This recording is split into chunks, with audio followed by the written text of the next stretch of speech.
We're being cornered. In a modern masterpiece of science fiction. They're barricading the street. Invasion of the Body Snatchers.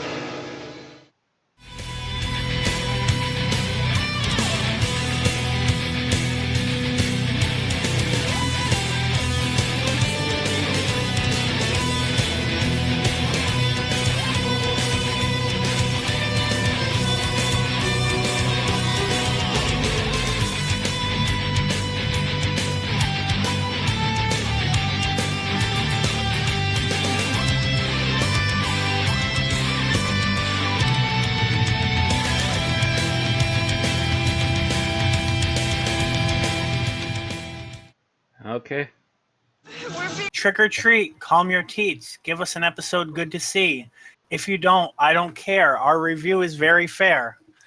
Welcome to the 180th episode of an Unearthly podcast, streaming live on the 2nd of November, 2016, and featuring Class Nightvisiting, written by Patrick Ness and starring the varied cast of Class. I am Bill Sylvia, the Man in Black, and with me are Mad Matt Winchell, I have anger. Randy Ronson McCulloch, Seriously, Bill? Teats? Seriously? Aaron Romeo Moon Burke, Hello. Tim the Enchanter Sheridan, Howdy! and introducing Miles Reed Lobato. The only one here who's probably ever actually ridden a London bus. Yay. Fair enough. Indeed. I've seen one before, but it was in a museum. Yeah, I've seen them, and I think I actually was on a model one, but I'd never actually rode on it, sadly. Ridden a few, been almost thrown off many more. All right. Well, as stated, we are here to discuss the third episode of Class, which was a single this time and did not surprise us by giving us a double header. Hey. Look, Mama, a double. As we do have our new member of the panel, it's going to throw a little bit of my timing to the wind tonight, where I've come extra prepared. I've already gotten my dice rolled and everything, so I know what order people are going in.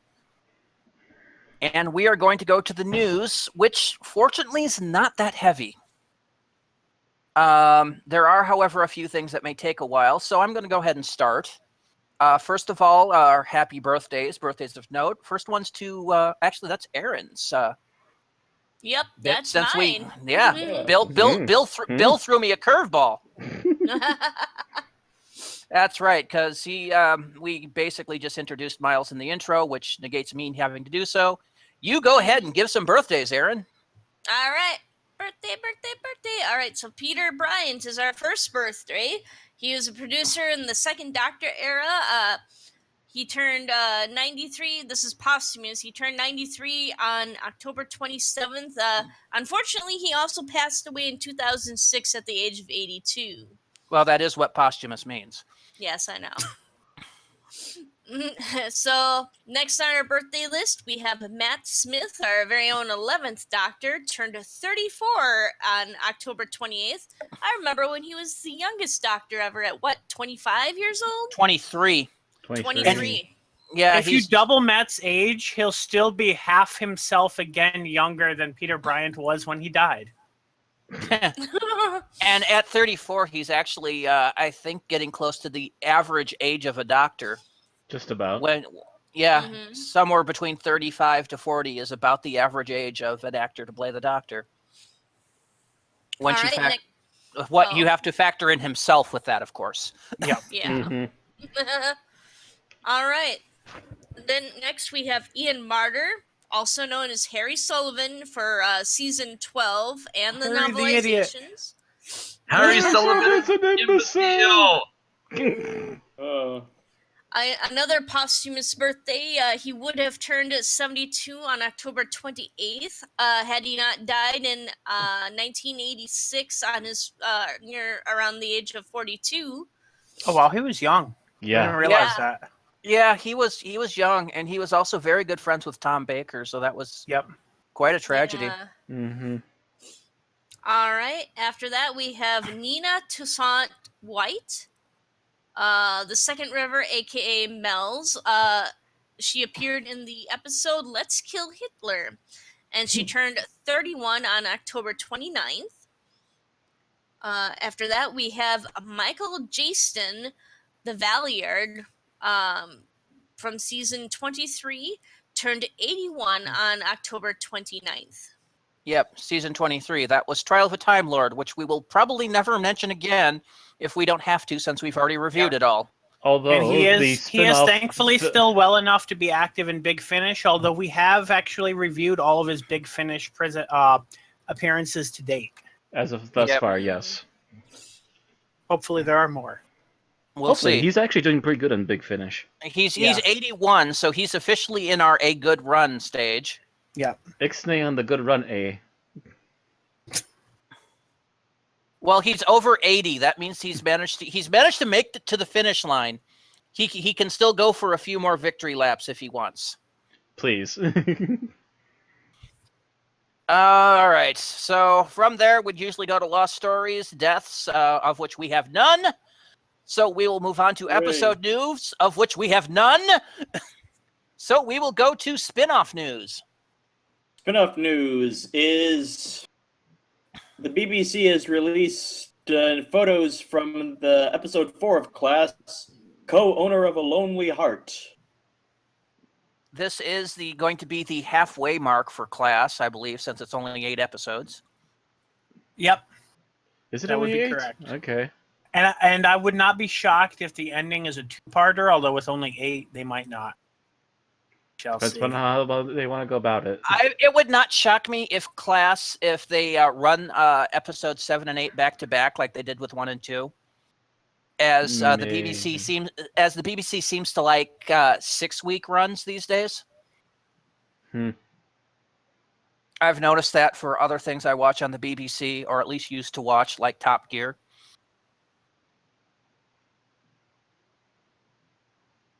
But let's see. What do we see out of these pictures? Those two are getting Ram and what's her face April again? are Yeah, Ram and April are Ram getting and very April are- friendly.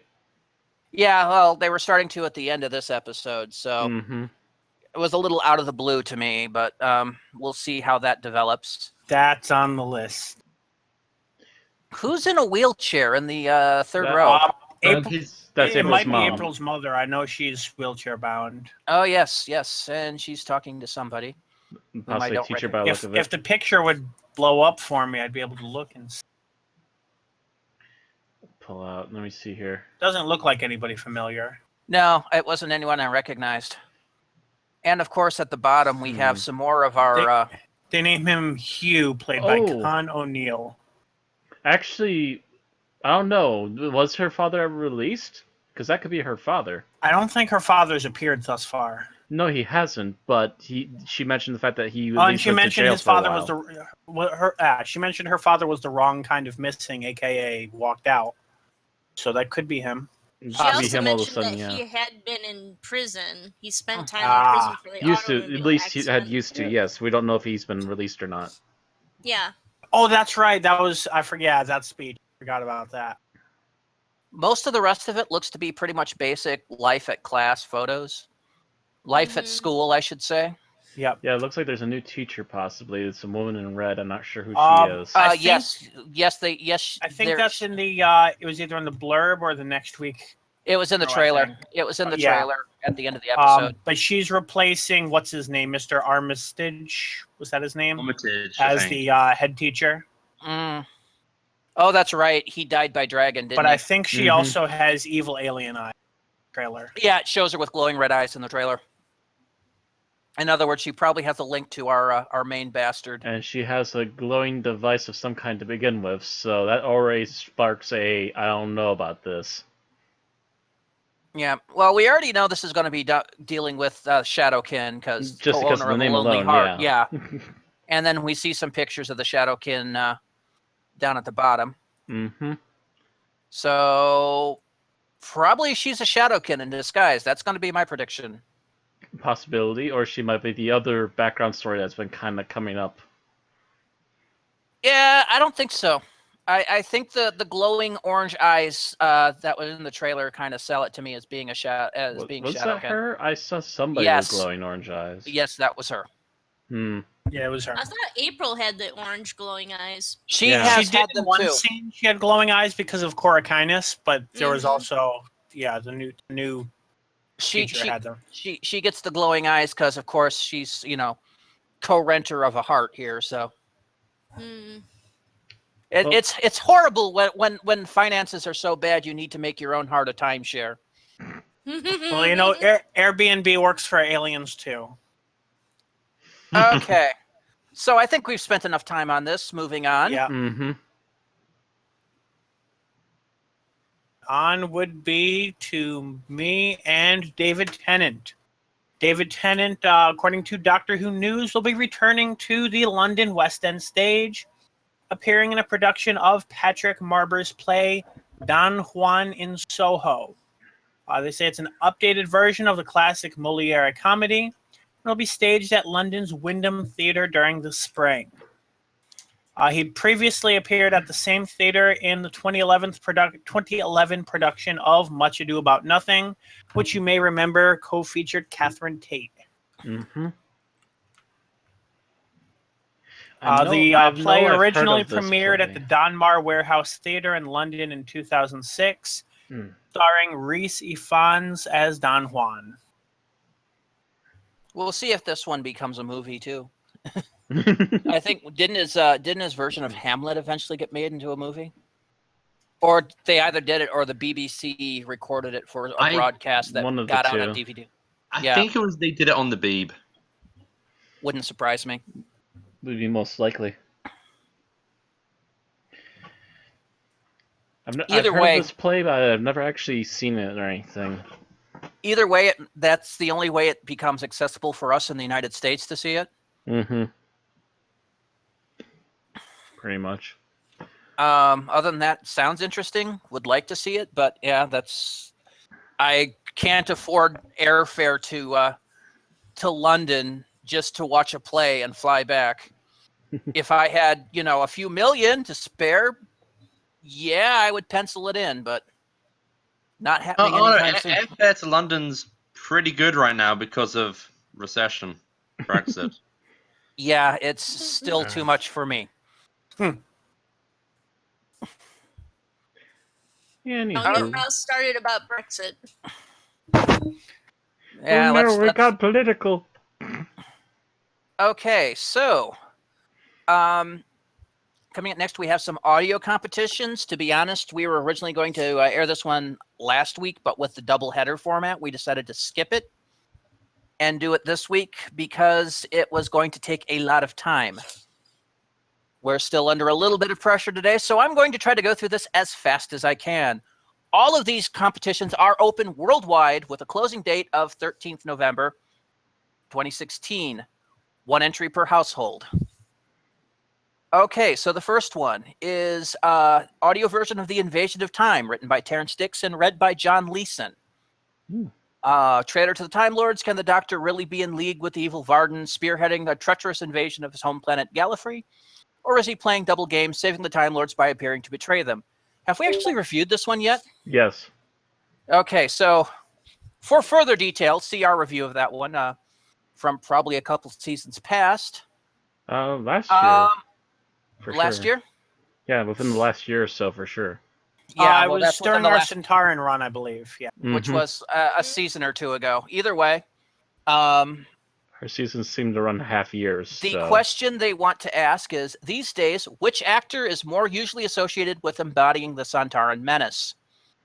You should know this one because we've mentioned him repeatedly over previous podcasts. Send your answer to comp-invasionoftime at doctorwhonews.net with the subject line, send in the clones. Next is The Time Meddler, written by Nigel Robinson and read by Peter Purves. When the TARDIS materializes on an apparently deserted Northumbrian beach, Stephen disputes the Doctor's claim that they have traveled back to the 11th century. The discovery of a modern wristwatch in a nearby forest reinforces his opinion. But it is 1066, the most important date in English history, and the Doctor's arrival has not gone unnoticed. Observing the appearance of the TARDIS is a mysterious monk who recognizes the time machine for what it is. He also knows that the Doctor poses a serious threat to his master plan, a plan which, if successful, could alter the future of the entire world. This one we have not gotten to yet, although I'd like to. It's Not too far in the future. It, like every other classic Doctor Who episode, is on our list to review. Yeah. Um, And this one's not missing, I don't think. This one, no. The question is, what was the difference between the Doctor's and the monk's TARDIS? Send your answer to comp-time meddler at doctorwhonews.net with the subject line, "The Vikings are coming." We may have mentioned that in our Daleks master plan. I think we might have, but it's been a while. If you want to look back and see if we did, good for you. I think we might have. We're not going to reveal it, but always remember that if they ask you where you heard it from, that it's from an Unearthly podcast. Next, Torchwood Tales. Eve Miles, Gareth David Lloyd, Kai Owen, and others read 10 stories based on the hit BBC TV series, written especially for audio with additional sound design. These stories feature the original Torchwood lineup, including Captain Jack, Gwen, Ianto, Owen, and Toshiko, plus Reese NPC Andy. Question. One of the readers is alien to the Torchwood universe, but which one? Send your answer to comp-TW-Tales at doctorwhonews.net with the subject line, Talking Hubbub. That's Talking Hub-Bub. With the H and the B's, or H and the first B capitalized. See, now I'm just picturing Wolverine at the Torchwood Hub as a new member of the team. Don't. Just don't. Bub. Besides, he's dead. Yes, he's still dead. He's dead, but Captain Jack can never die, so they must cancel each other out. All right, so the last competition is the 11th Doctor Tales. Matt Smith, Arthur Darvill, and Mira Cial are among the readers of this exclusive collection of original audio adventures. Join the 11th Doctor on journeys in time and space. The question is, what is Mira Cial's connection to Doctor Who? Send your answer to comp-11tales at doctorwhonews.net with the subject line, Still Not Ginger. And that's Ginger with an exclamation point. Okie doke. And that will do it for contests. Red shirt Wolverine. Moving on to special events coming up here. Everyone can hear me, right? Mm-hmm. Yes. Yep. All right. We are hoping to crowdfund the Doctor Who merchandise museum, and by we I mean David J. Howe, who has since the 70s been collecting merchandise, magazines, original costumes, artwork, and props, and now arguably holds the biggest collection of Doctor Who merchandise and memorabilia in the world. His dream is to launch a museum in which to display and share this collection. Howe already has premises just outside Slifford in Lincolnshire, but now needs to raise money via an Indiegogo fundraiser to equip and display the items in the museum.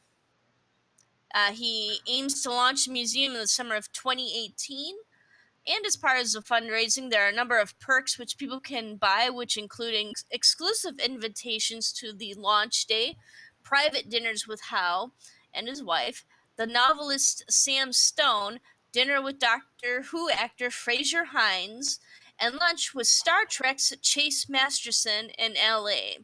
Other perks include special signed proof pages from one of Howe's books and bundles of goodies donated by Doctor Who author Richard Dinnick. The Indiegogo runs up until the end of the year, and full details can be found online. I actually might be interested in peeking in on that. So who is Chase Masterson? For those who are like super into Star Trek. She's one of the Dubbo girls in DS9. I think isn't she Lita? Yes. Yeah, But- she's Lita. She was a Dabo girl at Quarks, and eventually I think married Rom. And she reprises that role in Star Trek Online, so I hear her voice all the time. She's also the leader in there of the Mirror Universe faction that keeps invading. So I also hear her all the time. But yeah, so she's relatively popular. Probably you'd consider her was a minor actor that got up to secondary status. Not good enough to be on the opening, credits banner of the Star Trek episodes. But she would most likely pop up somewhere in the episode. Yeah, I'm actually looking at her image now at Memory Alpha. Yep. I know I've heard of her before. I never really knew where she came from, though. But okay, I get it now. Yep. I think she got up to the point that she'd be like special guest star or something when she showed up. Or also starring on when they, started the episode after the opening credits. Mm-hmm. I think she was good enough to be in there, but wasn't actually ever considered a major starring role in Deep Space Nine. Anyway, we are talking too much about this. Tim! All right. If you want extra material, well, you're going to get it. According to BBC Worldwide, extra material will be included with the animated version of The Power of the Daleks, which is going to be released on BBC Store Saturday, November 5th, exactly 50 years to the minute after it was first transmitted on BBC One at 5:50 p.m. And the UK release of the DVD will follow on Monday, November 21st. Probably we'll see it in the US sometime. I'm thinking March or April. But that is a rough guess on my part. It's usually about 3 to 4 months after it shows up in the BBC store. And these should have most of the same bonus features. Yeah, they usually do. It's just that they have to translate slightly differently for our DVD players. So, care to read the list of extras, Tim? Yes. For the DVD only, we have alternate soundtracks. We have animation test footage. We have audio commentaries on all 6 episodes. A booklet with production notes. The original camera script. The original title sequence is on DVD and the BBC store. An animation and photo gallery. Power of the Daleks surviving footage and original trailer, which is BBC Store only. The original Dalek voice session recording, DVD only. Servants and Masters, The Making of the Power of the Daleks, which is a specially prepared documentary directed by John Kelly and featuring interviews with the members of the original 1960s cast and crew. And a Telesnap reconstruction. That's what most of the we actually, if you remember, that's how we reviewed Power. Yeah. Was So using basically a basically all the released versions of Power will be extra features on this. Nice.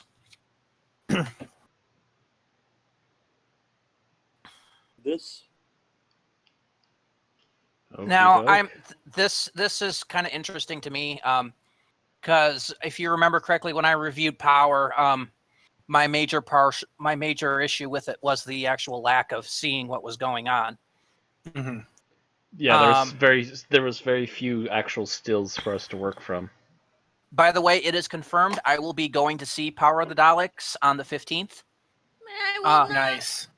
They Unfortunately, won't let me have off from work. I will be going to see it at Point Cinema. Call work and say that you're being chased by the Daleks and they may exterminate you. So her work wouldn't buy it. Yeah. I'm actually also going to that as well. Really? Yeah. Nice. Me and my friends are going. I've blackmailed off work. I wish we could blackmail Erin off work, but no. Her work is way too anal retentive.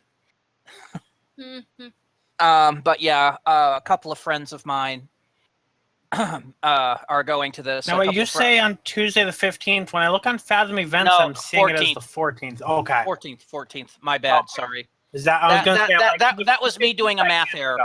Gotcha. I'm like, yeah, if it was the 15th, I couldn't go. The 14th, I can. So I intend to my see it. brain, for whatever reason, had said that Monday was the first. I don't know why. Gotcha. Probably because it's trying to blot out the existence of Halloween, but whatever. I will be going to see this. So I will why would anything blot out the existence of Halloween? It wasn't the best Halloween for me this year.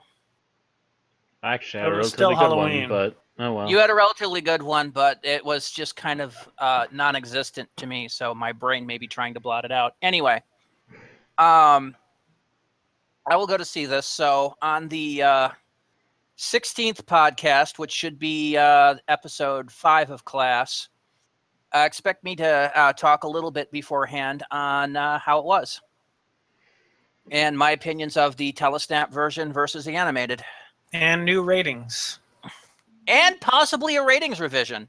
Mm-hmm. And guess what? Miles is going to see it. He So can he give can a add one. retroactive rating. Mm-hmm. Hooray. Start racking up those reviewer points. All right. That's, I think, everything to say about Power of the Daleks. Bill, Yep. you have a couple of articles. So Humble Bundle is once again done a Doctor Who comics bundle. For those not familiar with Humble Bundle, essentially you choose how much you wish to pay and how much of that you want to give to charity. And based on that amount, if you hit certain tiers, you get that amount. There's a total of 70 issues available, and at the moment, if you spend $15, you get all of them. If you spend $8, you get most of them. And if you spend $1, you get something like half of them. So you get like 7 of them. $1.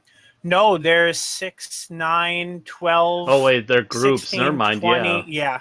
You get about between 30 and 40 if you spend at least $1. So depending on how much you're interested in, a lot of this is in collected form. It's all digital, of course, but that's case when you're getting something cheap like that. So if you're interested, as of our recording this, there's about 6.5 days left. And that's really all there is to say about that. If you're familiar with Humble Bundle, you know the way it works. If not, then you can go ahead to humblebundle.com and give it a look. Also in our news is that some 1960s hardcover episode novelizations are being republished on the 3rd of November, which is tomorrow, and considering time differences, it's probably out now in the UK. And this is being done by BBC Books. The first is the first novelization ever, Doctor Who in an Exciting Adventure with the Daleks, written by David Whittaker. Also known as the slightly modified version of the Daleks that pretends 100,000 BC never happened. In other words, the better version. Then there's let's face it, Unearthly Child was great. 100,000 BC, not so great. The Daleks, pretty good. It's pretty much, if you're going to delete something from that list, delete 100,000 BC. So I kind of agree with David Whittaker there. Next is Doctor Who and the Zarbi, which is Bill Strutton's adaptation of The Web Planet. And the third is Doctor Who and the Crusaders, which is David Whittaker's adaptation of, I believe the serial was called The Crusade, or I think it was The Crusades, wasn't it? The Crusade, it says underneath. Yes. So they just added RS at the end. Indeed. Those are, I think, some of the earliest novelizations. That's what they said. We are talking before the Target era of novelization. Yes. Yeah, like I said, the first was the first ever. And then there's 2 from the following year. Okay. For UK readers, you do have a chance to win the set of 3 from BBC Books. Again, due to rights issues, this is UK only. To win, send an email to comp-crusaders@doctorwhonews.net answering the question, Susan is referred to by a different surname for the novelization. What was that name? Send that including your name and address and the fact that you heard about it from an Unearthly podcast by the 13th of November if you wish to win. I remember hearing this one, but I don't remember it off the top of my head. Probably it was from an earlier version of the script. Maybe. I believe so. That's usually where such errors comes in. They get an earlier version, send it to them to make a novelization, then do a rewrite. You've seen it. I've seen it in a few other locations. Mhm. But anyway, good luck on that. So our last piece of news comes from Big Finish, and they popped out a crap load of trailers. I guess to make up for the fact that there 1, have no 2, other Doctor 3, Who news this 4, week. 5, 6, 7 trailers, 6 of which were Doctor Who. The other one being The Survivors, we're not going to talk about beyond the fact that, oh, look, it's there. But the first one in there is Unit Silenced, a new audio adventure there. Decades after their defeat by the 11th Doctor, the Silence prepare to rise against humanity. The Silence are not done with humanity yet, and they will have their revenge. I heard it. It's okay. Sounds like it I could be really interesting. don't know how I feel about bringing the Silenced back as a threat. I kind of thought their story arc was kind of done. Yeah, that is very true. And in fact, you actually hear them in there once again doing the whole Silence will fall bit, which I kind of thought was, Also, something that was pretty much done with. Mm-hmm. Oh well. So, after that, we get to Doctor Who, The Third Doctor Adventures, Volume 2. This is Tim Traylor and Katie Manning with a series of, looks like, 2 adventures. One of which is The Transcendence of Ephros by Guy Adams. The Doctor and Joe arrive on the dying planet Ephros, where Galactic's Power Incorporated is exploiting the world's remaining resources, but something is stirring beneath the surface. Kind of sounds like a plotline that has been done before by Classic Who. And the second one is The Hidden Realm by David Llewellyn. The Doctor and Joe journey to Bramfeld, Newtown, when the husband of Joe's cousin vanishes mysteriously. As magpies circle overhead, the Doctor discovers a terrifying alien plot. I listened to this one, and Tim Traylor is actually doing a lot better job as the Third Doctor. Yes, he's much improved. He's still a little off, but after a few lines, your brain goes, okay, and deals with it. Mm-hmm. Yeah, it was a little bit deeper than John, but did fair enough. He's getting close. He's getting better. He's got better. Although if they really want to make us excited, he'll say something like, I'm trying to get a crystal from Metebelis 3. No, I want to hear him do a Venusian lullaby. Daru, daru. Okay, so the next one is the New Countermeasures, Series 1. We have talked about this one at length. It has a trailer out. First one is Nothing to See Here by Guy Adams. This is a series of 4 adventures, sorry. A series of violent bank robberies are baffling the Swiss police. It's time for new countermeasures to step into the breach, but as the crime spree escalates and one of the team gets closely involved, are they going in too deep? Can you go undercover, even from yourself? Next is Troubled Waters by Ian Potter. When a lost submarine is found, the new countermeasures team are sent into the depths to investigate. But why? What unusual scheme was being hatched on board? Who has very special designs on Allison, and what's happened to the crew? Third is The Phoenix Strain by Christopher Heatherall. After tourists are attacked by birds circling Parliament Square, Sir Toby Kinsella suspects London is about to turn into an Alfred Hitchcock movie. With feathered foes everywhere, the race is on to find out what's happening and whether this biblical plague can be stopped at all. And fourth is A Gamble with Time by John Dorney. In the glamorous casinos of Monte Carlo, a nefarious scheme is being hatched. Fortunately, the new countermeasures team are on hand to prevent a disaster. But are they betting with the right hand? When they're playing against Lady Suzanne Clare, all bets are off. That last one to me kind of sounds like new countermeasures team tries to do James Bond. Actually, their entire music outlook sounds like it's Doctor Who meets James Bond. Okay, so I'm not the only one that felt that. No, Fair no, enough. Okay, yes, yeah. very much so. Not too far off. It's a secret military organization Mm-hmm. that isn't very experienced with aliens doing Doctor Who. Mm-hmm. Or maybe they're more experienced by the time it has new in the label, but even still, they're less experienced than. All right. The next one is Doctor Who Absolute Power. I suspect this is in the main range. It is Colin Baker and Miranda Raisin.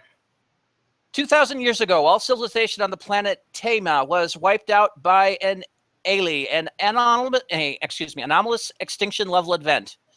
Now, the galactic entrepreneur Leon Yeast hopes at last to learn the reason why the ancient Temerians went extinct by funding a huge archaeological dig. While the Doctor probes a strange sphere found by Yeast's diggers, his companion, former Belchley Park cryptographer Constance Clark, agrees to help translate symbols written in the lost ancient language of the Temerians. And soon they'll learn that ancient Tema's secrets were best left buried beneath its shifting sands. This feels like a main range one. It basically sounds like most of the other Sixth Doctor main range. It's good. Decent audio, decent acting. It's pretty much... I can't tell anything about the writing from the trailer, but it sounds okay. Sounds interesting. It's featuring the newest companion, Constance. Who comes back again in along with Lisa Greenwood in Quicksilver by Matt Fitton. It's the telegram Constance never wanted to read. Deeply regret to inform you, Commander H. Clark lost in action classified operations. Those classified operations concerned a top-secret military project codenamed Quicksilver, a project based in Vienna, a project with alien connotations or connections. But bombed-out Vienna is not what it was before the war, with its Strauss music, its glamour, and easy charm. It's not the time nor the place for a happy reunion, as Constance Clark is about to discover, and the Doctor is about to discover too. Again, it pretty much sounds like the other one, a little bit more personal for the companion, but it sounds like an interesting one. And it's Martians, right? Ice Warriors? Or is it something else very similar to them? It's something else very similar. I did not hear Ice Warriors in the audio. Oh, so. Actually, now that I think about it, yeah, they weren't hissing enough. Yep. So it's a very similar looking guy, though. And this one, I think this is the first outing of Matthew Waterhouse in the main range. You might be. Because this didn't say Fifth Doctor Adventures or Specialty Companion Chronicles or anything. So it looks like a main range with Peter Davidson, Matthew Waterhouse, Sarah Sutton, and Janet Fielding, the entire early Fifth Doctor cast in The Starmen by Andrew Smith. Astronomical navigation is a tricky business. To help Adric with his studies, the Doctor sets course for Gallus Ultima, a planet on the edge of the Milky Way, housing one of the most impressive observatories ever constructed. But the TARDIS arrives to find Gallius U in a state of emergency, tracking the return of the Explorer-class ship Johannes Kepler from its mission to find the heart of the mysterious Large Magellanic Cloud, a mission that met with disaster.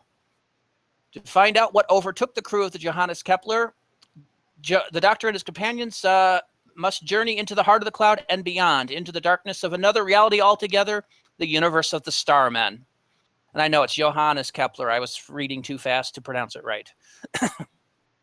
Anyway, this sounds really decent. Probably is going to suffer a little bit of Matthew Waterhouse's not being able to do his younger voice. Actually, the little bit I heard of him in this actually sounded relatively close. I'm not sure how perfect, though. Maybe he's getting it back. Maybe he is. I don't know. It sounded to me like that the raspy voice he was using in the Fifth Doctor box set. I don't know. He sounded all right to me. He didn't sound perfect, but he sounded all right for considering how old he is now. Oh, I'm hoping he's able to find some of that voice back. Mm-hmm. And then finally, we have the Doctor Who: The Early Adventures of the Sontarans. This is with Peter Purves and Jean Marsh. The TARDIS arrives at a moon-sized asteroid orbiting two gas giants. With an amazing view, it's a chance for the Doctor, Stephen, and Sarah to unwind after their recent adventures. But they quickly find themselves in the midst of battle. On one side, a familiar group of space-suited warriors, members of the Space Security Service. On the other, strange, squat aliens in body armor. Surviving the initial hostilities, the Doctor and his friends discover that the SSS squad is on a terrifying mission. With many lives at stake, they have to venture deep inside the asteroid in search of a hideous weapon. But who can they trust in the battle against these Sontarans? This one was the one I had the most issues with because Peter Purves' first Doctor is not that good. Yeah, I'm not sure why they didn't bring William Russell in to do the Doctor. Yeah, William Russell sounded a lot better. Mm-hmm. Bring back William Russell. And again, you have Dan Starkey here doing his Centauran voice. I'd say bring back. I just gave away a clue to one of the contests earlier. But either way, it's really out of place in a First Doctor setting. So I'm not sure how I entirely feel about that. This one's probably the one I'm least enthusiastic about out of all the Big Finish ones I just heard trailers for. Mm-hmm. Okay. I'd say bring back Brett Vion if they're doing things in the middle of DMP, but they kind of can't bring back his actor, unfortunately. It ruins so many potential Big Finish things. All right. So, that will do it for trailers and for our news. Anything we wanted to bring up quick? It'd have to be really quick because I'd like to move pretty much straight on to our challenge. Finally got my Gyarados thanks to the Halloween special. I haven't been playing, and I'm currently apparently the World Series is at the top of the 10th and currently going into rain delay, so it's gone into extra innings. As the Cubs battle to break that goat curse and 100 years of not winning the World Series. Other than that, let's go ahead and go on to our 2.5-minute challenge. Who wants to summarize this episode of Class in 2.5 minutes or less? I believe me and Bill did last time. I believe Randy still has a ban on Aaron doing it ever again, or otherwise his hamster will die. I'm not allowed to do it anymore. So that leaves Tim and Randy. Unless Miles wants to try it. What about Miles? Yeah. Well, he as the new guy, he gets a pass this week.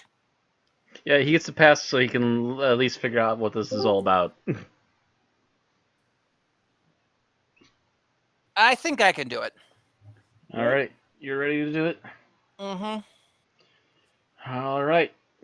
3, 2, 1, go.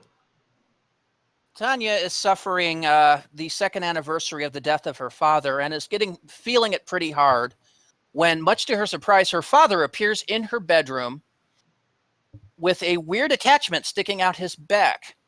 At the same time, other members of our class guests also start seeing people appear in their rooms of the deceased, including Ram, who sees his dead girlfriend, and, surprisingly, Miss Quill, who sees her sister from her home world in a human skin. From there, everything starts getting a little hurried and muddled as they seem to be wanting them to join with them, and the rest of the class crew discover the fact that all these tendrils are going out everywhere. People are going unconscious, wrapped in vines, and other of them are being plucked and sucked away as they make deals with these things. They rapidly try to figure out what's going on, as Tanya in particular tries to figure out if this is actually her father, as he claims to be, or some devouring monster. Eventually, Ram, what's the other girl? Amy? April. April. April get to Miss Quill's, and this is my problem doing the reviews, is I cannot remember the names of people. And the other ones come upstairs, freeing Miss Quill to interrogate her sister, and basically discovering that it's all going to come back to the root. They go out and try to discover the root, which Tanya is seeming to rapidly fall under its sway. Ram and April try to stop it, but she touches the monster, but instead of giving it her guilt, which is what they want, or her sense of loss, she gives it her hate and anger, which poisons it for not for long, as it once again stands up to take her just in time for Miss Quill to hit it with a London bus, or hit its cord with a London bus, sending it back into the rift, pretty much ending the episode. London Best for the win. There's a little on stopping that, but you got it in 2 minutes, 20 seconds. Yeah, barely on time. All right. Barely on time. You just got it. If I remembered names and stuff, I could have done it a bit faster. That seems to be our problem. Yep. All right.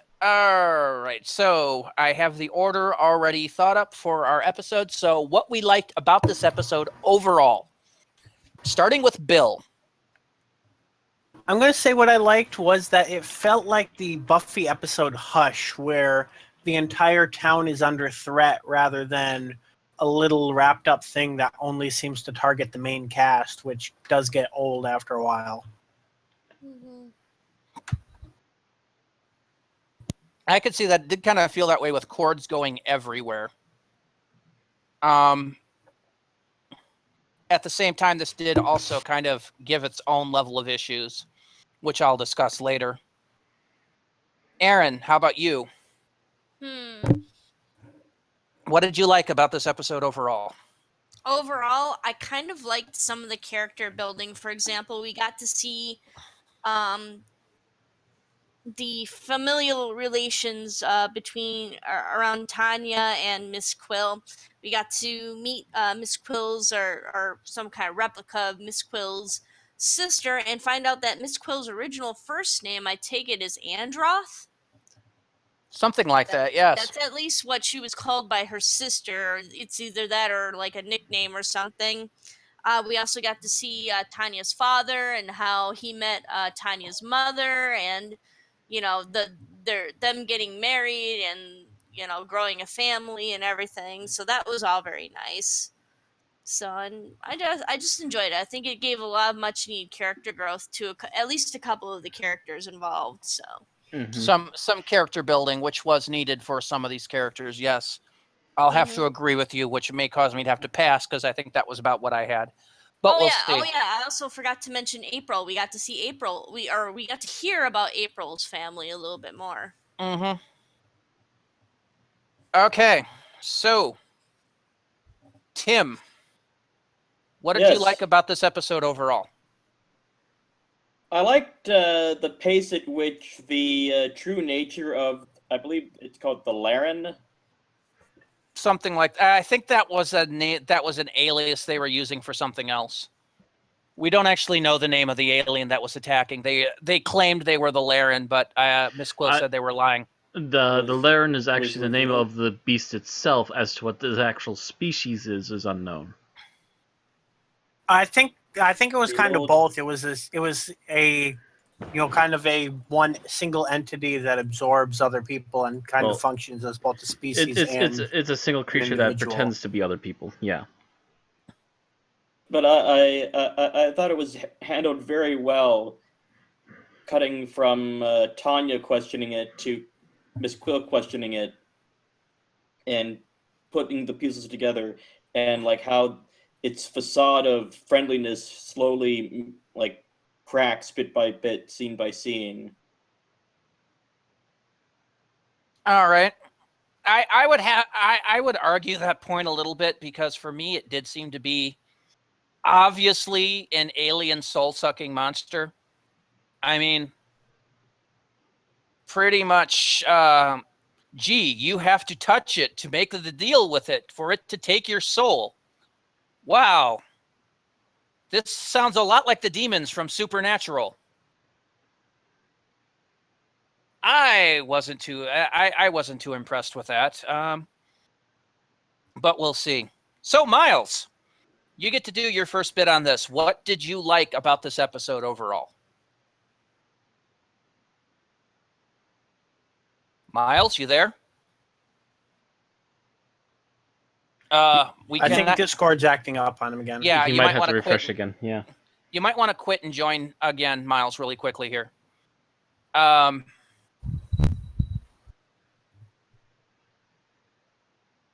We'll wait for that. And welcome back, Miles. Can we hear you now? Actually, your mic is still muted. Can we hear you now? Can you hear me? Yes. I hear you. Miles, Anyway. yay. What did you like about this episode overall? I really liked a lot of the physical body horror effects of the tendrils and the people entwined in the tendrils, even though I had some issues with it, which I'll discuss later on. I liked a lot of the character stuff. I like the fact the whole Mateus and his relationship with the alien prince character, whose name I've admittedly forgotten. We just refer to him as Prince anyway.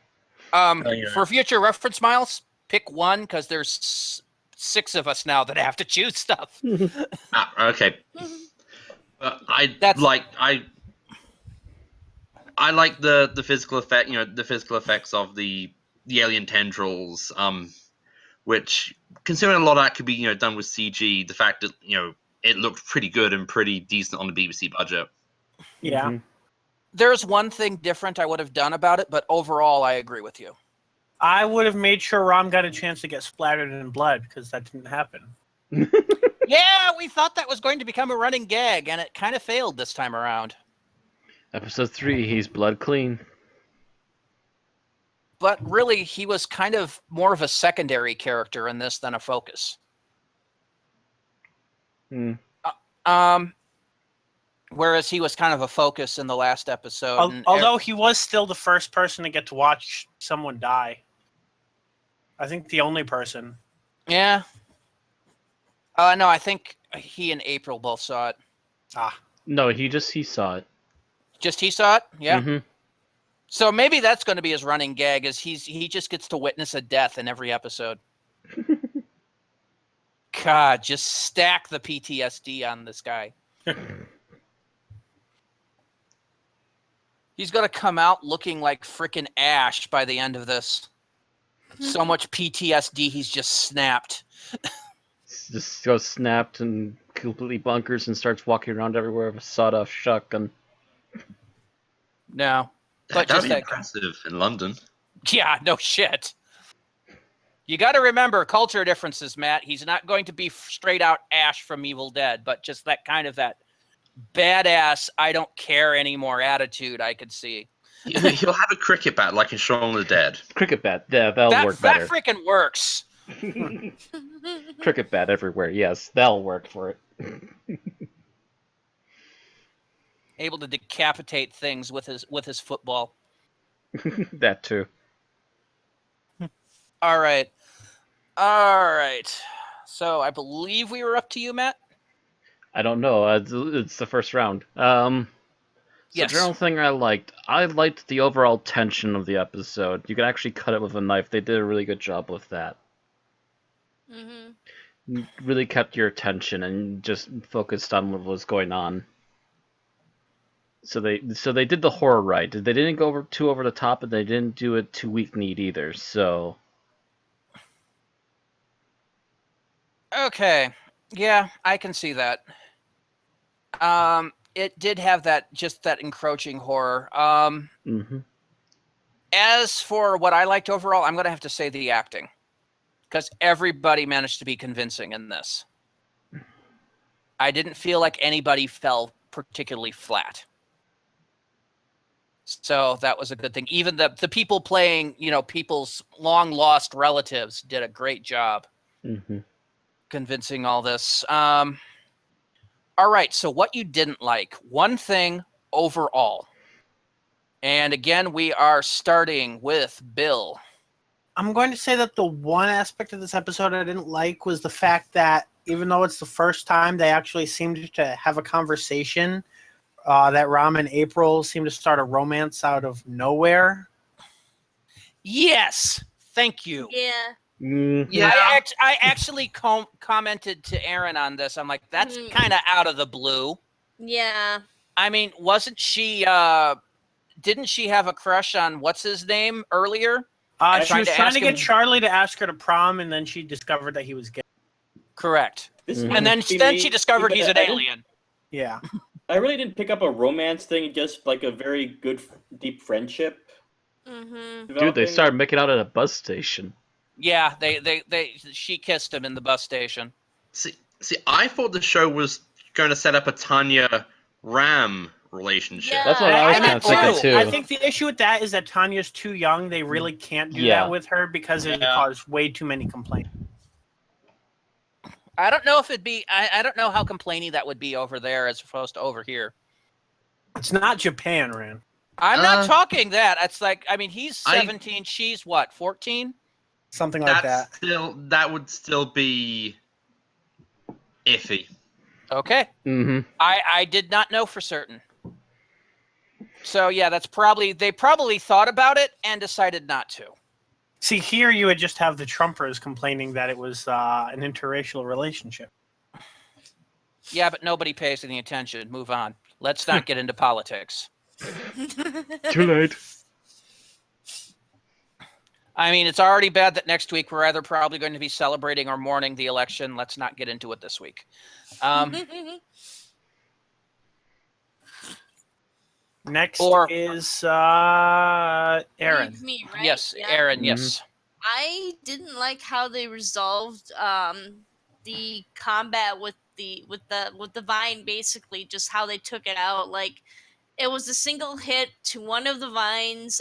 There was no indication that particular vine that they hit with the bus was what do you call it? It was- What it- was that it like was the any- lead vine.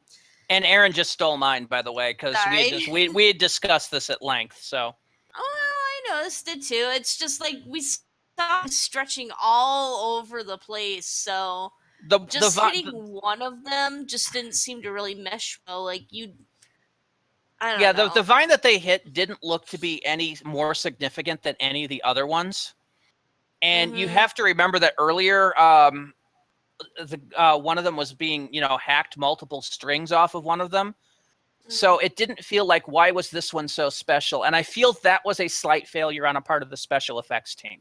Yeah, because I know there were references in the dialogue to that being the main. The or vein, the whatever. core thing, but it didn't look Yeah. any special. You didn't see any of the other tendrils coming out of that tendril. I think the only special thing about it was that it was coiled around itself with like multiple ones, but that was very kind of meh. And I could have sworn I've seen other ones like it. Yeah, it looked no thicker than any of the other ones. So I why think it would that? have been I think it would have been better if they had just poisoned the thing, like with either literal weed killer or if they had just poisoned it with hatred. Poisoned it with Personally, hatred, chopped it, and then actual weed. I would have loved to have seen them homemade thrown together a flamethrower. And just absolutely gone to town on the tendrils out in the road with. All you need is aerosol cans and a lighter. Or a very good bottle of vodka. That too. Molotovs, yeah. Yeah, Molotovs would work too. Either way, just lighting the stuff on fire. Or if you get people drunk off the vodka, then they won't have any emotions to give to the fake ghosts. Are you sure about that? That would require an awful lot of emotions. vodka. Yeah, it really kind of depends on what kind of drunk you are.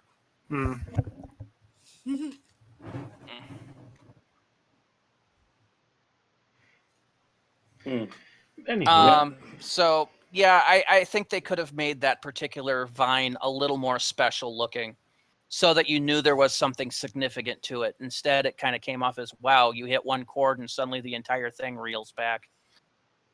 That was my only really big failure on it. Mm-hmm. Tim, Yes. what didn't you like about this episode overall? Name one. I'm gonna have to pass because overall, there's not a lot I didn't like. Okay. So Tim passes. Miles, you're next. Name one thing you didn't like about this episode overall. Alien tentacles invade London and nobody notices. Yeah. It's London. Yeah, but that's It's Doctor bloody Who in a London. nutshell. That's Doctor Who. At least, unlike a Doctor Who episode, they actually gave a quasi explanation at the end. That apparently people had temporary amnesia, yeah. Well, they mentioned that it might be a defense mechanism by the invaders. In a normal Doctor Who episode, the Doctor would have just made a condescending remark about humans' capacity to forget things in order to go about their day. I mean, I get why the budget probably couldn't afford to at least reference having it's just huge city, and no one seems to actually notice or anyone gets informed. And also, I have to mention, Miss Quill just seems to wear the most stupidest heels, even at home. Which probably explains why she's so pissed off all the time, actually. I don't know. It must be awful to walk in, much less to run in. She may not actually be wearing those heels. You only see them as heels through the perception filter, or what morphic resonance, whatever they're using to look like hide humans? her true form. Yes. Yeah, maybe. Maybe they're actually part of her foot. Exactly. Maybe. You don't know. She's not wearing them. You only think she's wearing them. Well, this will make Bill In twitch reality, because how do you know what they're wearing? In reality, she could be walking around naked, which, being an alien, may not be as sexy as it sounds. Exactly where I You was honestly, yeah, you don't honestly know.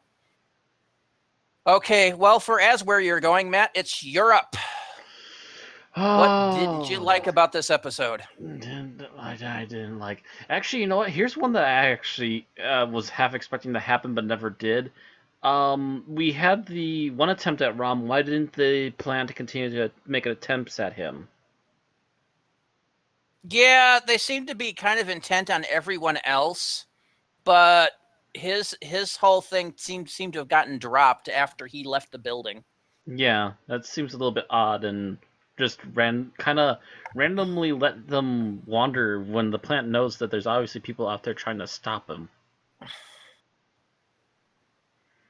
I honestly Just couldn't my tell you. thought. It's possible that tendril, once he was out of distance, moved on to somebody else. Maybe. I honestly Moved on can't to tell you what for if certain. my thought was another easy victim.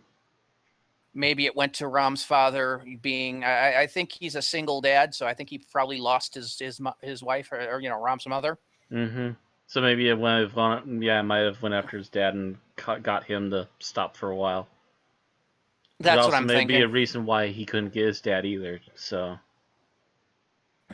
And there might have been a scene that showed that, but it got cut for time. That kind of thing. Time, and maybe they thought it was a little over the top too. You never know. Anyway.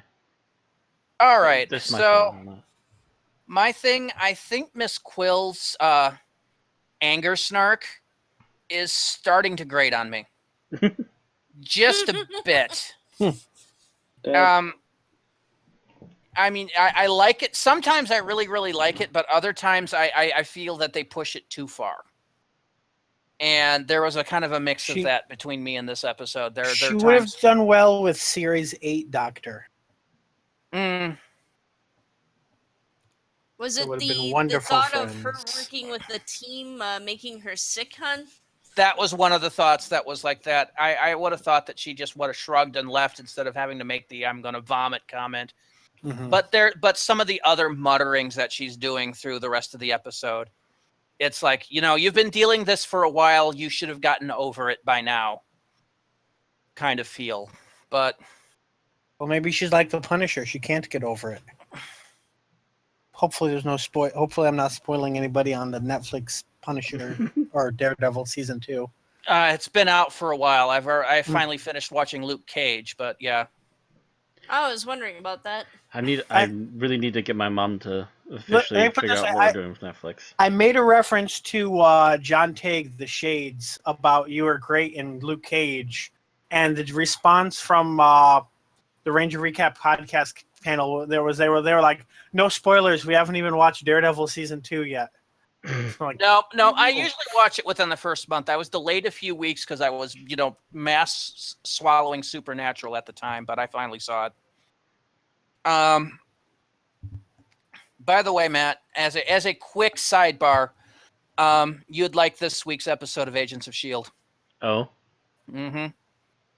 Because for some reason, I could not access that off of the Xfinity website today. Like, it just wouldn't load before I went to class, so I have not watched that yet. No, I will just say that they go a little bit into Ronnie Ray's backstory, and guess who makes an appearance? Johnny Blaze. Johnny Blaze. Yes. I heard that they might be connected, or I think that's what Marvel was sharing was that they may be connected, and you had to watch this week's episode to see. Yeah, I'll just say that might make it watch catching up on Agents of S.H.I.E.L.D. for you, Matt. So. God damn it! Now I need to go watch it as soon as it's out on Netflix. I should start catching up on S.H.I.E.L.D. in general, then the rest of the shows you could be too. watching it if you had Hulu. Ugh. Okay, that's that was what I said. So favorite scene is our next bit, and Bill, you're starting the ball. All right, so my favorite scene was the scene where Charlie and Mateus come downstairs and Miss Quill goes into badass mode. Yes. God damn it! Miles, one thing you're going to learn about this is earlier in the lineup means you're less likely to get sniped for your favorite scene. And if somebody steals your scene, call it out. Oh yes, that was great. That particular line is like, well, now you can imply that you're under threat, so I can actually act. Yes. I love that. I love when she looks for a loophole. Right. That part of her personality, I really And she liked. actually finds one as compared to the scene we'll be discussing later. Mm-hmm. All right. So, Aaron, your favorite scene? Charlie and Mateus in bed. Oh yeah. Oh, of course that would be your favorite. Of course. Imagine the Dojin. Hot British homosex. I'm sure that scene is all over Tumblr by now. Probably. I'm pretty sure that scene's going to be edited off of BBC America. Possibly. We'll see in like 6 months. Yeah. Curse you, BBC America. All right, Tim, your favorite scene? My favorite scene was the one where April explains to Ram how, yes, I have to be sensible all the time. It's a battle. Because that just really resonated with me. Because I felt that way before. Said to me, hey, Tim, you're always so positive and upbeat. Why? It's like, the world sucks and I have to fight it. I used to be like that until I did 5 years of tech support.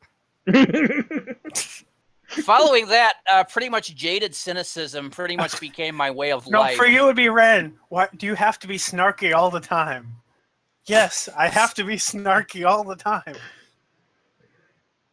There's only so many times you can tell someone to turn it off and turn it on again before you develop snark.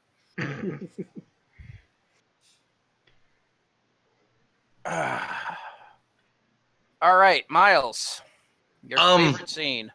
Favorite scene was when Charlie and Mateus had to get knives to interrogate the alien, and all they had was a screwdriver and some pliers. Because I don't like knives. I'm like, seriously. It's not like you're going to be using them. Still, if I had been Miss Quill at that point, I would have just been, that'll do. But I have watched way too much Supernatural to know how the torture interrogation works. Chicago's up and go over Cleveland 8-6 now. Yep. I am still paying attention to the World Series because after all, this is history making stuff. But I'm only glancing up every now and again. Okay. The Cubbies might be getting somewhere, so we got to keep an eye. All right, Matt, favorite scene? Mine was snitched out from under me. Happens. So... Deal with it. I guess some of the next best stuff is like Ram seeing some of the aftermath going on in the streets, like the people tied up to mailboxes and inside of like grocery stores and so forth, just tentacles everywhere as people have gotten caught in random situations, which does help intensify the situation so it's not just him and his friends. Yep. I will be talking about some of that later. But it did look well, and it did bring down the horror of the situation. Mm-hmm.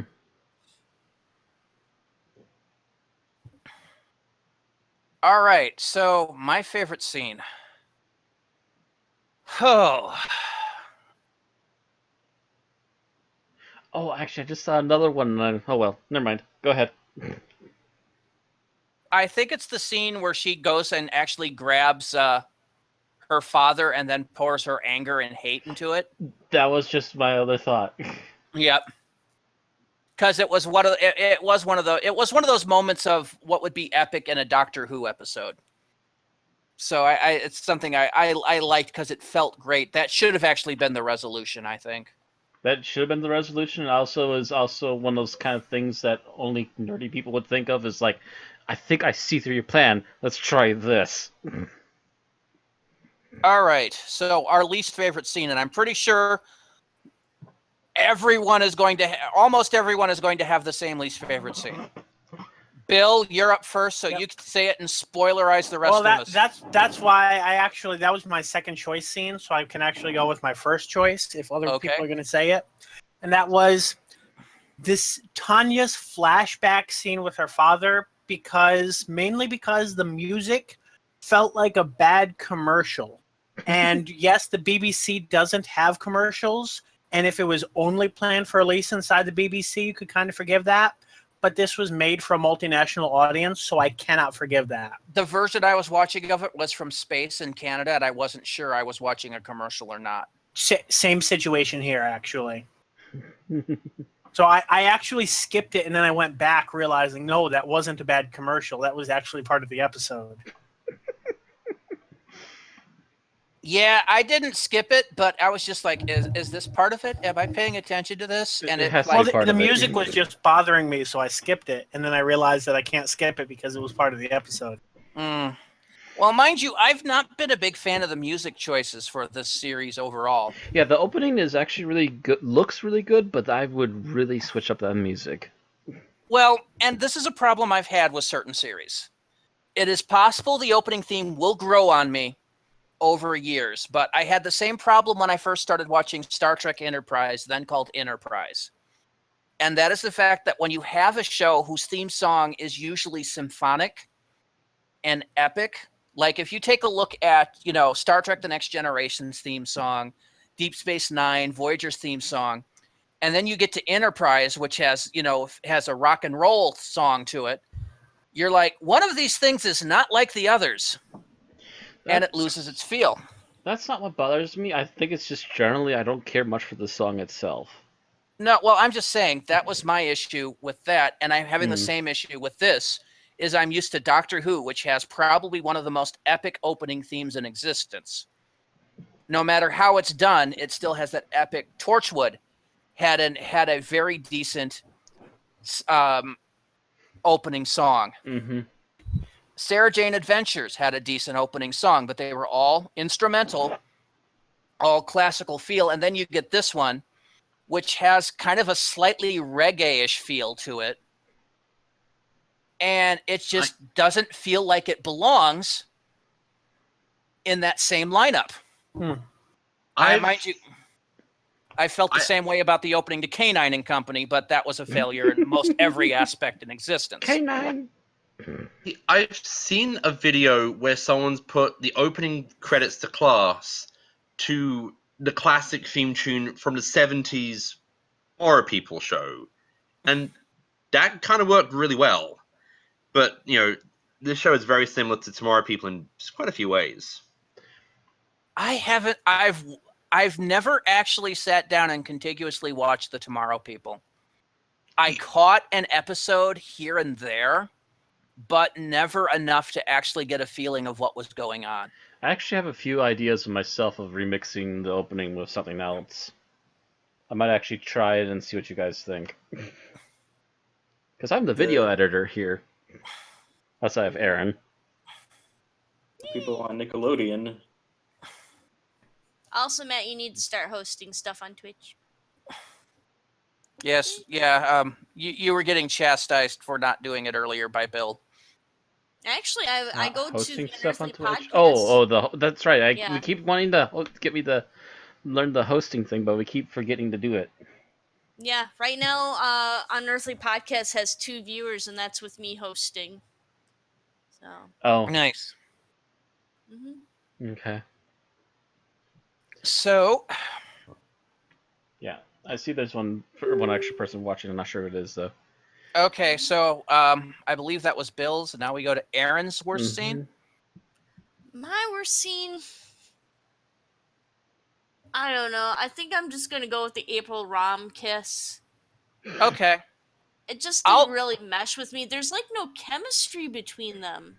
Yeah, the chemistry. They are really, completely unalike character. Like the only thing they have in common is that they're stars of that they're part of the events going. Even the actress doesn't seem to have any chemistry. Right. I mean, that level of kiss was like freaking Anakin and Padme in freaking the second Star Wars movie. And yes, those movies still suck. Probably so less chemistry than Luke and Leia, then. Yes, less chemistry than Luke and Leia. It feels like, why are these people kissing? I've never really felt that they had that level of connection before, and it seems kind of weird to go to kissing now. It hit me as really stilted and forced. Okay, Tim, you're up. Worst scene. Worst scene, the scene where Tanya looks in on her mother, sees her in bed, and then walks out. Because I just didn't like this scene has been played so many times where it's like, if the character just looks a bit farther, he would have noticed something. But no, it's like... Yeah, and you think she would have been a little more adamant of trying to talk to Mom when her dad is sitting in her room. Her dead father.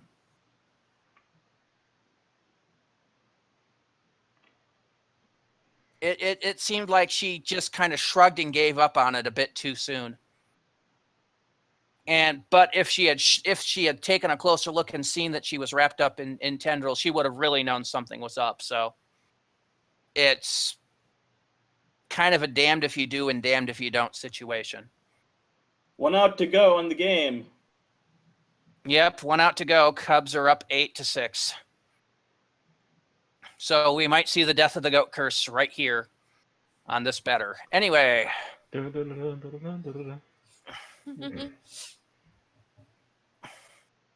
That was Tim, I believe, that gave that one? Yep.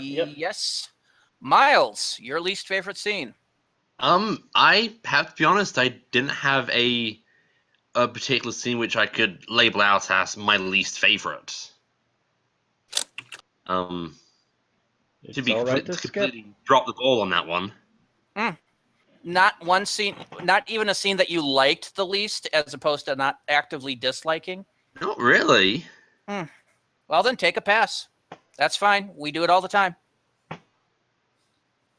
I've had to pass on things I liked too, so it happens. Matt. Scene I didn't like. Got to get kind of choosy, I guess. I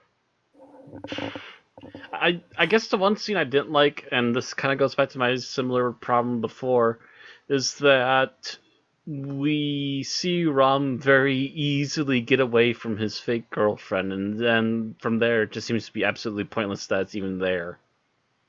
Well, yeah, I mean, I understand him getting away from it easily. It is kind of stuck by tendril cord to not being to move very much. I actually had to rewind it a couple of times because I was trying to figure out. I was like, did he cut the cord? Like, what did he do? And it's like, no, he just snuck out. He just literally ran out to his bedroom door, got his phone, called his dad, and fled the house. I guess they just don't expect people to do that and aren't prepared for it, and they didn't realize that he actually has some genre savviness after a couple episodes. Yeah, well, he better have some genre savviness. He's been nearly murdered 2 times. This will be the 3rd. He's rapidly developing some. Hopefully, turns around, sees his dead girlfriend. Nope. Look at the time. It's nope o'clock. Out the door. They've mentioned they're not going to have any Doctor Who grade aliens in this series, or so if this continues for another season, and they ever ran into the Daleks, hopefully he would learned the general savviness of trying to run up a flight of stairs. That might actually come back to bite him in the ass, but still. It would at least help him slow down the Daleks, so he had half a chance of surviving at least a few more minutes to come up with something better. So I am going to have to go for my least favorite scene with the bus hitting the tendril resolution. Because it did hit me as being kind of it felt kind of, wow, with what would have been the proper resolution turned on its head, we don't know how to end this, so we're just going to throw a bus at it. It just go ahead. A bus is a weapon. Okay.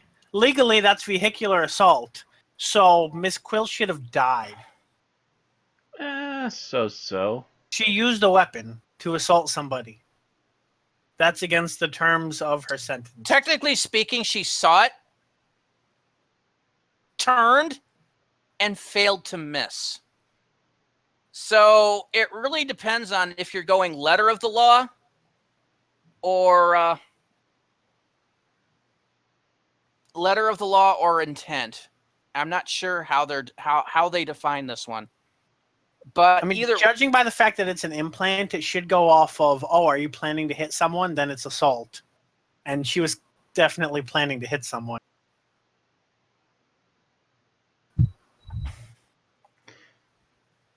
Unless she could somehow mentally trick it into thinking she was trying to miss.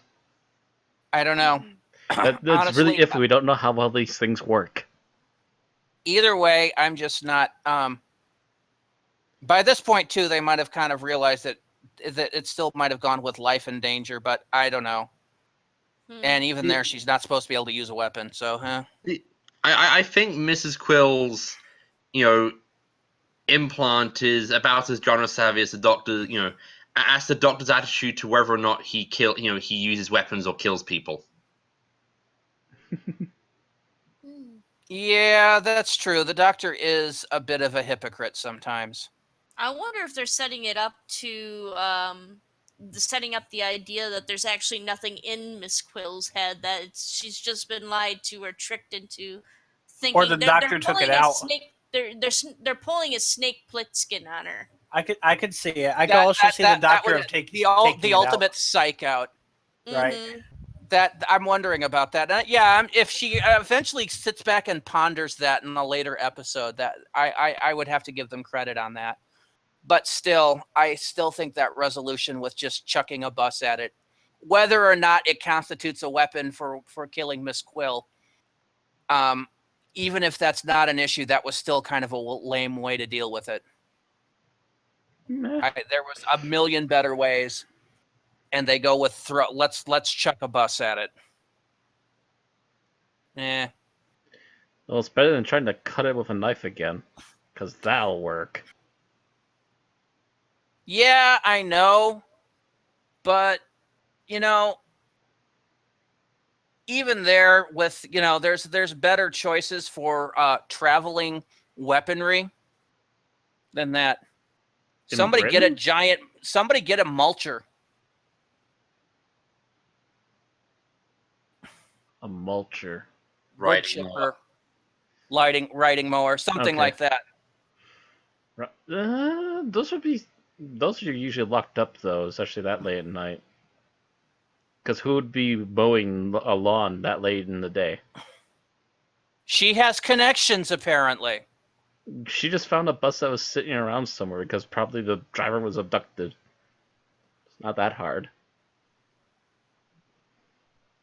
Either way, I still feel it could have been handled better. Of course, my favorite thing was homemade flamethrower and dealing with it. That still would have been the more cooler way, although it might have also been more expensive. Hairspray and a lighter, Matt. Can't say you can't find either of those in probably a convenience store. Again, cooler, but also more expensive because we're not talking about just hairspray and a lighter. We're also talking about having to do all the fire and pyrotechnics and everything. Possibly. I still think it would have been a better resolution. It would have been, yes. But cost effectiveness, though, because BBC doesn't have all the budget right now. And this is a BBC 3i series, so it doesn't have a budget that you'd expect on BBC One. Mm-hmm. And the World Series is over. Cubs win. Yes! Goat is dead. Woo! Yay! Only a year late. Only a year late, but it's happened. That's a Breaking news. little. Yeah, You that's a heard it here first.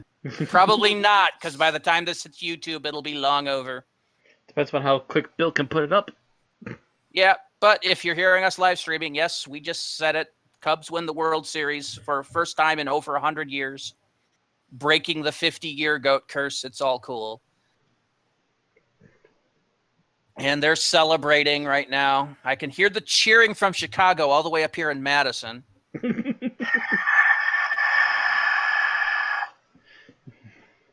Anyway, so we have done our worst scenes. We're actually doing okay for time. Yeah. We've got about 10, 15 minutes left before we have to actually do it. So anything else anyone wants to point out about this episode? Wait, I have something. Hmm? Something that did annoy me about this episode. Okay. The amount of detail they put into the fact that Tanya's father had that noise when he blinked. Oh, yeah. Yeah. And if that was cool, if they had spread it out to anyone else that was, Plant-like and blinking. that had the plant like that, they all had that weird blinky. But instead, they only left it on him. That was a little bit odd.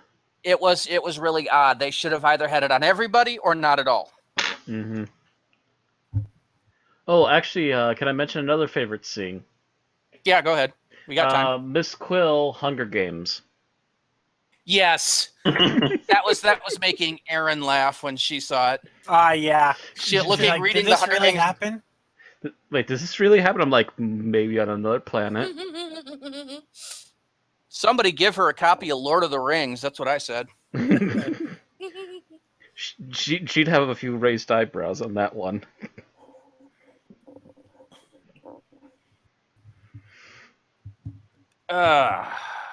Yeah, that was a great scene. Anyone else have anything?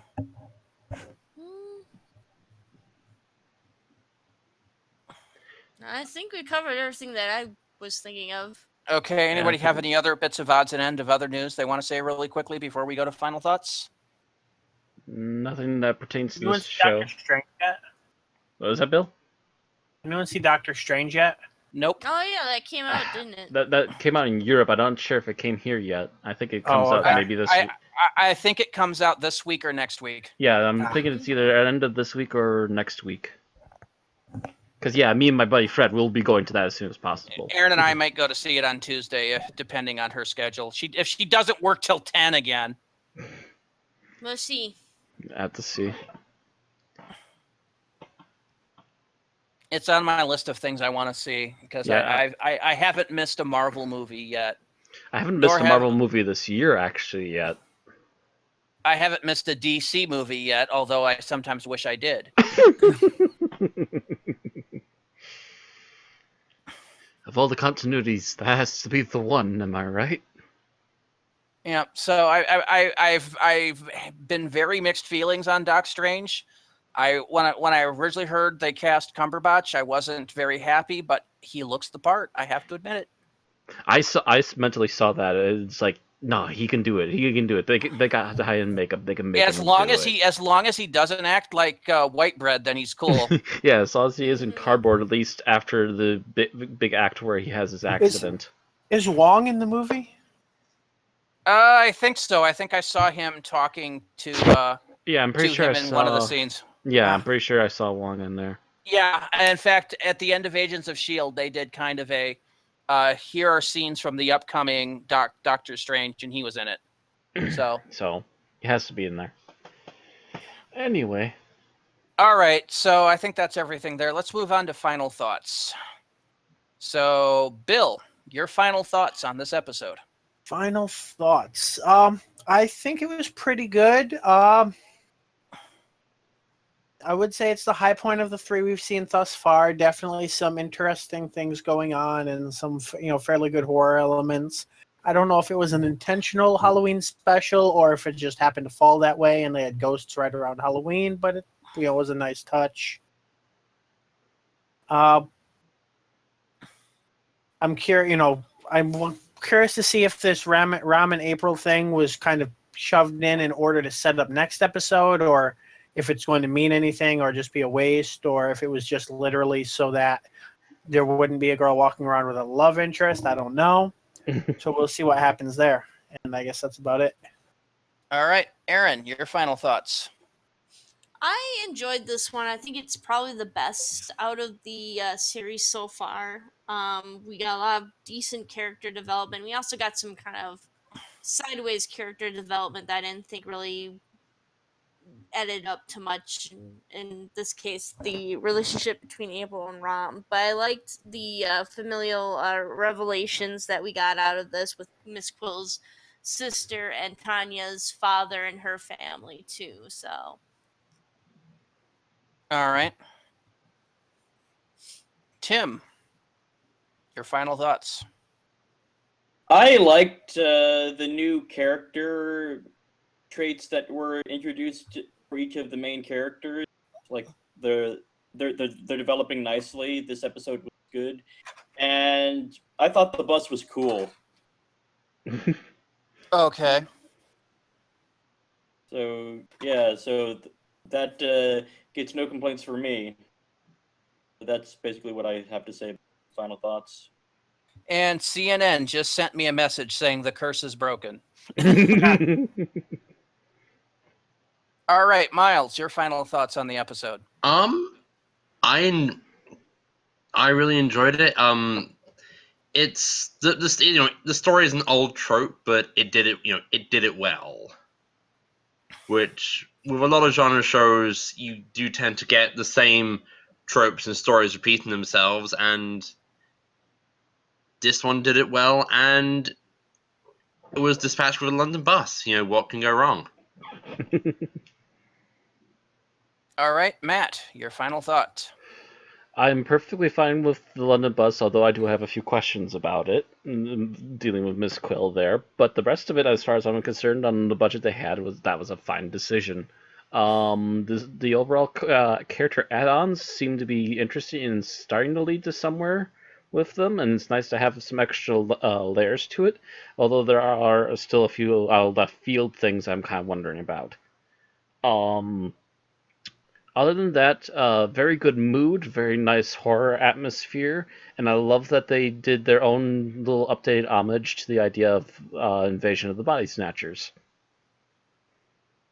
All right. Now, if you want left field, Matt, try watching the first episode of Dirk Gently's Holistic Detective Agency. Literally everything in that first episode is left field. That's right. Last week you hadn't gotten to starting that yet, right? I watched the first episode because I found it on online. They were actually BBC America had it on their website for watching for free. It was a little herky-jerky because BBC America is not really set up to stream media. But even it wasn't let it load. It was just like the frame rate would suddenly drop to the floor at times. Ooh, that's a little weird. Yeah. Yeah, I had to deal with it. I dealt with it. I saw it, and I remember sitting here watching this episode, going, "What the hell?" Because it was literally bizarre.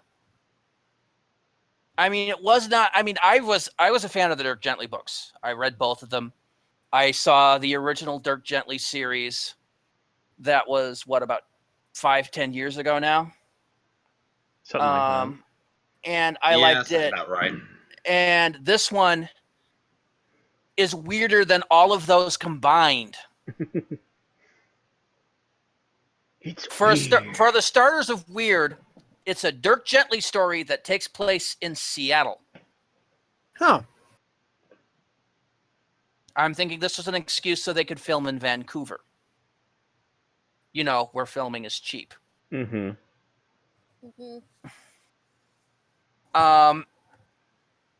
It originally... Oh, there's Bill Murray. Pleased as punch. He's like the world's biggest Cubs fan. So, Anyway, where you revolve around one guy with a really crappy life who witnesses some weird things, and then it just keeps getting increasingly weirder as we cut to other scenes involving a holistic assassin, aka serial killer, randomly killing people. At one point, the plot has to stop while random raiders come in and smash everything in the main character's house. It's just, and they promise it's all interconnected at the end, but at the moment, it's just all completely what the hell. Oh, and they're both being randomly stalked by the CIA and the police. So, what the fuck? It's, I don't know, and I'm probably not even describing all the weirdness because it's weird. Shrug shoulders, blink, wave. Yeah, it's like watching hour-long non sequiturs. It's just absolutely what the hell. So anyway, my final thought, I think we were up to me, was that this was a lot better outing than the previous 2 episodes of Class. It felt a lot more put together. It felt a lot more like a full-on episode rather than something that may have just been thrown together. The writing seemed more or less with it. The acting people seemed more comfortable with their characters and knowing what was going on. The only thing that I would have to really bitch about was the special effects, and only on one particular thing. The rest of it was very good. So all in all, I think it's good, almost great, but good. All right, so we go to ratings. Bill, you're up first. I've been sitting here this whole time trying to figure out if we're rating this on a different scale than Doctor Who or holding it to the same standards. Well, you managed to give last time's a 2.5 and a 3 respectively. So if we're holding it to the same standards as Doctor Who, I think I'm going to give this one a 4. A 4. Well, it's going to be graded up against Doctor Who, so Yeah. All right, that is a 4. We have mentioned budget a bit in this, but the fact that the budget doesn't completely disown it from being able to do its own thing, though, too. All right. Next was Aaron. Your rating? I think I'm going to give this a 4 as well. All right. From there, we go to Tim. Your rating? I'm going to give this a 4.5. 4.5. Miles, your first official rating. I'm 0 to gonna 5. 0 to 5, half points only. I am also going to give it a 4. 4 flat. All right. Matt. I think I'm going to agree with Tim. I quite enjoyed this. A 4.5. Almost there, but not quite to being a 5. And I have to agree with the majority and give this one a 4 flat. Like I said, I thought it was good, but it didn't quite hit great. And that will even us out to a 4.2. Which, as a 4.2, will put this rankings.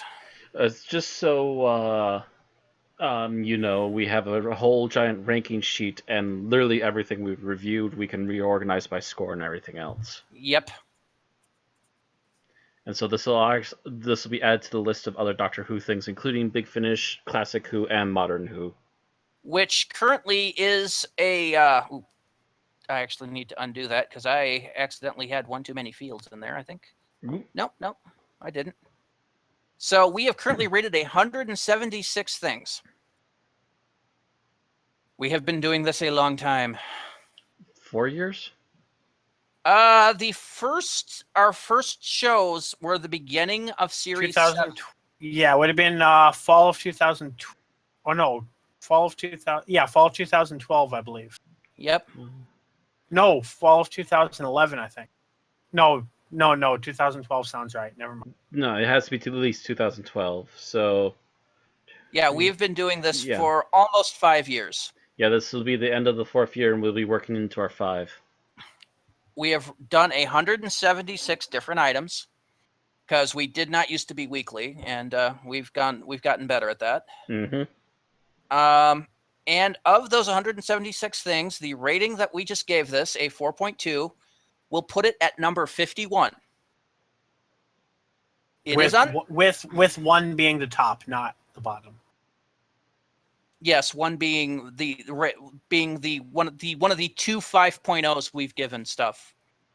In all that time, we've given 2 things an absolutely perfect score, and that was Caves of Androzani and Remembrance of the Daleks. I would argue that some other stuff deserved a 5, but didn't get them.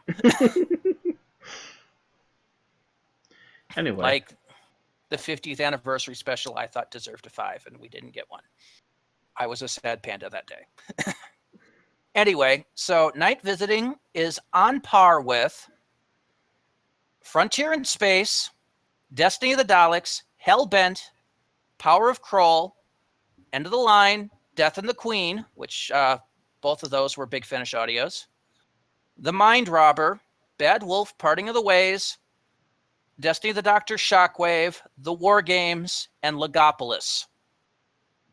It is better than Army of Ghosts Doomsday, Curse of Fatal Death, Mummy on the Orient Express, Death to the Daleks, Under the Lake Before the Flood, State of Decay, Big Finish the Chaos Pool, Closing Time, Girl Who Died, and Big Finish the Brink of Death, and is not as good as, man, these 4 points are big lists of stuff.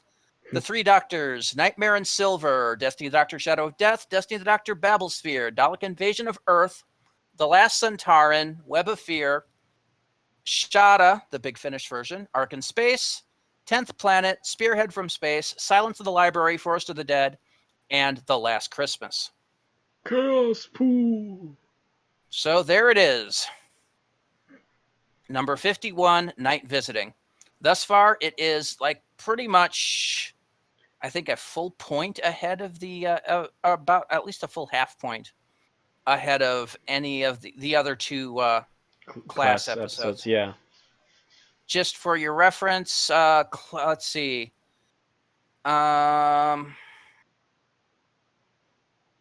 In the list, actually, let's just go to the season reports. Class episode 1 got a 3.3, and episode 2 got a 3.1 to let you know their miles. So yeah, it's almost a full point ahead of the previous entries in this. Mm-hmm. And I think that's all we have to say about Night Visiting. Bill, that's your cue. Yep. Okay. Well, if you enjoy listening to us, please go ahead and like the video on YouTube to show your support. You can also subscribe to get our new updates on Twitch and YouTube.